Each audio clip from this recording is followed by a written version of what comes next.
دیارە لە ماوەی ڕابردووە سێ لە پەیکەرسازە هەرە دیارەکانی عێراق کاریان لەسەر یاخۆ بڵم کاری هاوبەشیان لەسەرکردنەوەی پێشانگایە کرد و چۆن بتوانن لە تێکەڵکردنی ئەزمونونەکانەوە ئەم کارانە نمایش بکەن. گومانم پێشانگایە لە شاری بەغداد نمایش کرا و دواتر بە خۆشحاڵیەوە پێشانگاکە هاتە شاری هەولێری خۆشەویست. ئەم پێشانگایە تاوەکو ئێستا بەردەوامی هەیە و لە ئێستاە لە شاری سلێمانی ئازیز تەواوی پەیکەرەکان و کارە هونەریەکان نمایشەکرن. ئەم ێوارەیە یەکێک لە پەیکەرسازە هەرە دیارەکان نێوم پێشانگایە کە خاوەنی چەندین کار و ئەزمموی پێشووترا هەم لەکردنەوەی پێشانگای تایبەتواروە پێشانگای هاوبەشیش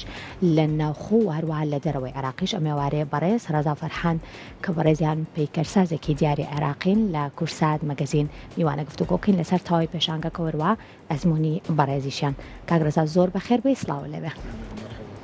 زۆر سپاس بۆ تۆ. ئەگەر لە ئەزمموونەکەەوە دەست پێ بکەم بێگومان ئەزمموونێکی زۆرت هەیە، بەڵام کاری پەیکەرسازی چۆن ئەبینی لە ئێستا؟ طبيعي يعني الترجمة ما قاعد تجي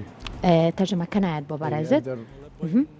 ئەگەر هاوکارانم ئەو کێشەیە چارەسەرکەن بێگومان کاگرازایەکێک کە لە پەیکەرسازە هەرە دیارەکان و لە ساڵی 1994ەوە کە بە شێوەی ئەکادمی دیارە لە ساڵی هەشتاکانەوە کاری پەیکەرسازی ئەکات، بەڵام لە ئێستاە کە لە ساڵی 94ەوە بێگومان بە شێوەیەکی وڵێن ئەکادمی کار لەسەر ئەو بابەتە کات کە ئەویش کاری پەیکەرسازیەوە بێگومان خاوەنی چەندین پێشانگای هەم تایبەتە و هەروە هەم پێشانگای بێگومان هاوبەشیشە. کاگرەز ئێستا گوێبیستی متەرجمەکەمانی؟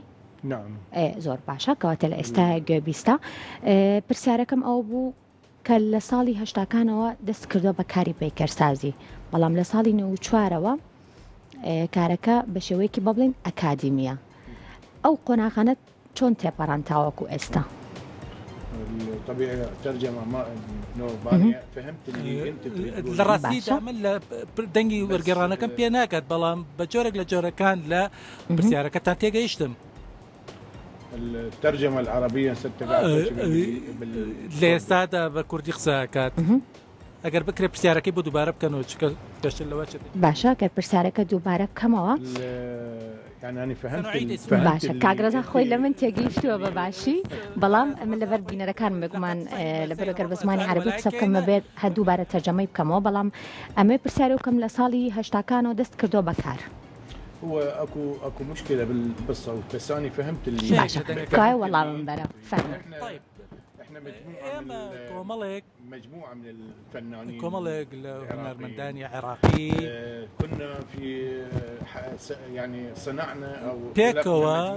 گروپێکمان دروست کرد کە گروپی زەنگۆڵەکانە. یەکێک لەو سێ گروپە توانی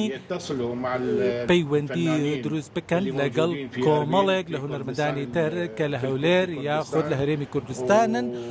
و پێکەوە پێشانگایەکمان نەبوو لە هۆڵی ئەکات دواتر پێشانگەکەمان گواستەوە بۆ هەولێر لەگەڵ هونەرمەند بورهان سابر و پێکەوە توانیمان پێشانگایەکەی گەورە ڕێک بەخێنی. شتی جوان لە کۆمەڵگای کوردستانیدا ئەوەیە کە خەڵکی بە پەرۆشن بە گەرم و گوڕەوە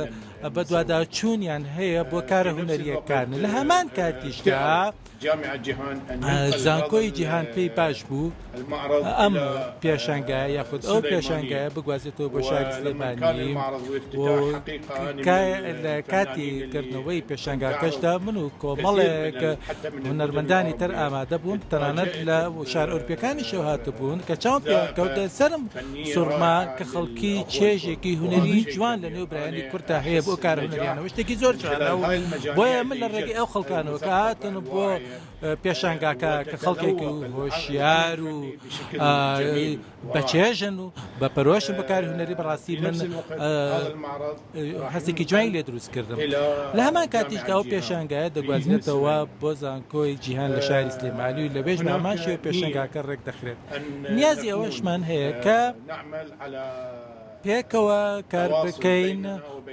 و درێژە بە پەیوەندیەکانمان بدەن لە نێوان ئێمە و لە نێوان هونەرمەندەکانی تر لە هەرێمی کوردستان. بۆیە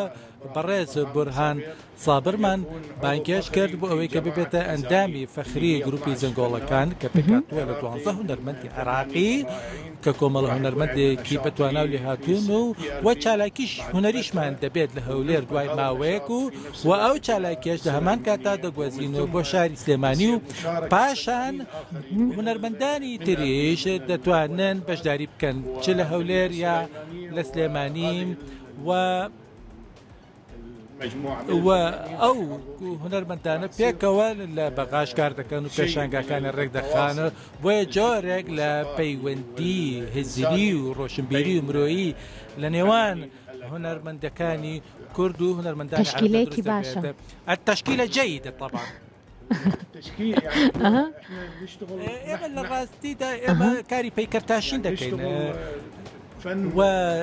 لە بواری هونەری پەیکەرتاشیندا کار دەکەن و ناوی گروپەکەشمان و تایبەتە بە هونەری پەیکەرتاشین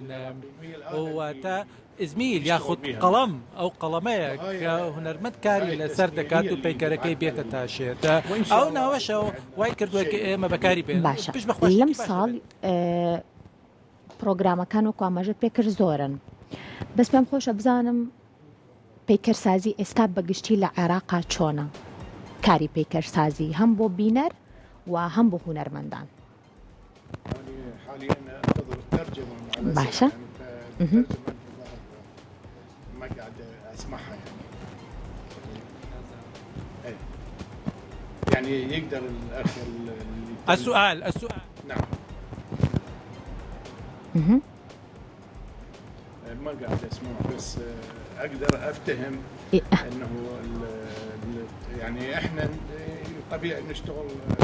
فن التشكيل ئێمە لە بواری هونەری پەیکەرتاشیدا یا لە بواری هونەری شێوەکاریدا کار دەکەن کە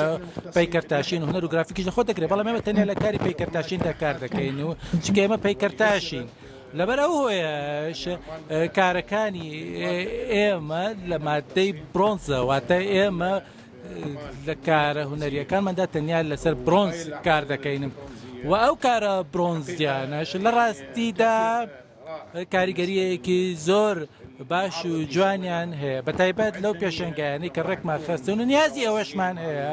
کە لە پەیوەندیەکانمانە بەردەوام بین لەگەڵ زانکۆی جیهان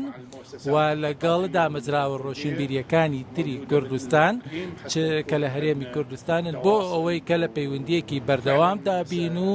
و لە ڕاستیشدا زۆرێک لە برایانی کوردمان سەردانی پێشنگاکەیان کردووە و زۆر ستایشیان کردەوە دەستکەوتێکی گەورەیە بۆ ئێمە لەبەرەوە ئامانجی سەرەکی ئێمە یاخۆت ئامانجی سەرەکی هونەر و جوانناسی بریتە لە پێشکەشکردن تێڕوانینێکی مرۆڤانە و ئەو تێڕوانینەیە خودە و دیدە مرۆڤانەش لە ڕێگەی پەیوەندیەکانەوە لە ڕێگەی پێشانگاکانە لە ڕێگەی کارە هونەریەکانەوەیە ئەو کارە هونەریانەی کە ئێمە ئەنجاممانداوە وەکو هونەرمەندان کۆمەڵە کارێکی هونەرین کە پەیوەندیان بە نەهامەتیەکان و نەهامەتیەکانی مرۆڤ هەیە بەتایبەتی ئەو نەهامەتیانەی کە مرۆڤی عێراقی پێیاندا تێپەڕیەوە بەهۆی بەرانکاری و شەڕ و ئابڵوقە و گەمارە و تا کۆتاییەکەی و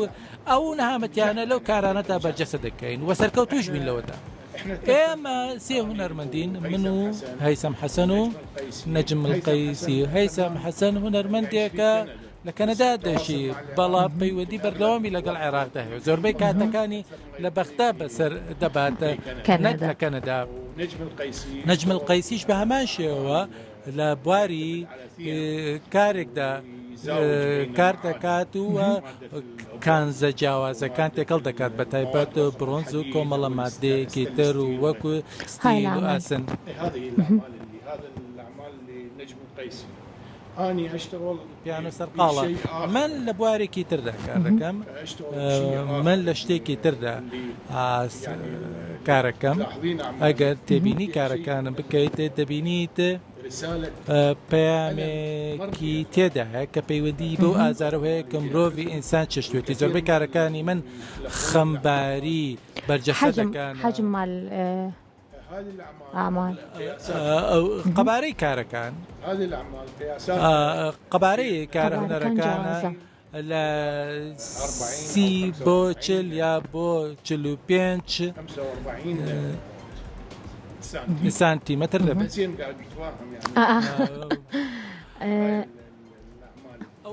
للترجمان كشتني هل الصوت واضح الآن سيد رضا؟ هل تسمع صوتي بشكل واضح؟ العمال هيثم حسن هيثم حسن اعتمد على المادة باش دبستن بالرنج واتبكار هناني الرنج لبواري بيكرتاشين دا وأواش اشتيكي نوي بو هنري بيكرتاشي العراق دا واتا الرنج لنو هنري بيكرتاشي دا بكار بهينيت اما مادي برونز بكار دهينن وكاركان من بشويك سركي باش دبستت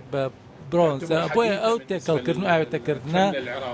بلاي هنري عراقي بشويكي قشي هميان قبارەی جیاوازن و هەروەها چەندین شێوازی جیاوازیشی هەیە.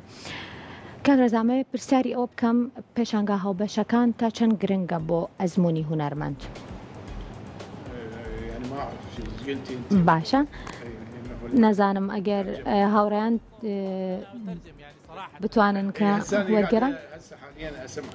باشە ئێستا بزانم گوێ بیستە. باشە ئەگەر من بە عەرەبی پێ بڵێم و خۆم بۆی تەرجمە بکەمەوە نازانم چۆن کاکرەزا تێبگەێنم بەڵام های تەجروبە ینی ئەم تەجروبەی ئێستا چۆنە؟ في سلێمانیە ئەزمونەکە لە ڕاستیدا ئەزمموی بوونی ئێمە و هاتنمان بۆ شاری سلێمانی ڕاستگویانە قسە دەکەمە ئای چێژی هوەری کە لای مرۆڤی کورد هەیە و ئەوەی کە ئێمە تێبینیمان کردوە دەبینی چێژ و تونوێتیەکی گەورە هەیە لەلایەن وەرگری کوردی یان کوردستانیە بۆ ئەو کارە هوەریانە بۆیە حەز و پەرۆشیێکی گەورە هەیە بۆی کە بزانرێت کە ئێمە لەسەر چ مادەیە کارمان کردووە ئەو بابەتە چێک کە ئێمە پێشکەشی دەکەین واتە کارلێکێک هەیە ئەوەش گرنگترین شتێکە ئێمە وەکو هونەرمەندانی پەیکەرتاشە لە ڕێگەی دید و تێڕوانینی کەسەکەەوە ڕادەی وەرگرتنی کارەکە هەڵدەسەنگێنین و دەزانین بۆی کە بزانین کارەکە تا چەندێک کاریگەری لەسەر بینەر هەیە و کارلێک لە نێوانیاندا هەیە بۆیە ڕادەوی وەرگەر لەلایەن بینەری و کردەوە زۆر گەورەیە کە وەرگر و بینەرێک هۆشیارە ئەوەی لە ڕێگەی ئەو پێشەنگایانەوە کە ئێمە ڕێکمان خستووە چ لە ئەولێر یاخۆت ئەو پێشەنگایی کە لە سێمە ڕێکمان خستە ئەمڕۆ خوێندکارانی پەیمانگای هونەرە جوانەکان هاتبوون خوێندکارانی کۆلێژەکان هاتبوون دەبینیت ئەوانە کۆمەڵە گەنجانێکن لە سەرەتای ژیانیانتان بەڵام هەستێکی هوەری بەرزیان هەیە ئەوە شتێکی گەورەی زۆر سپاس بۆ بەڕێز ڕەزا فەرهان پەیکەرساز کە یەکێکە لە هەرە پەیکەرساز سازە دیارەکانی عێراق و لە ئێستاە لە شاری سلێمانی توانیوێتی لە پێشانگایکی هاوبەشە لەگەڵ کۆمەڵێک لە پەیکەرسازانی هاوڕێی چەندین کاری جوان پێشکەش بکەن. کاکرەزا دووبارە بەخێر بێ. سپاس بۆ تۆ.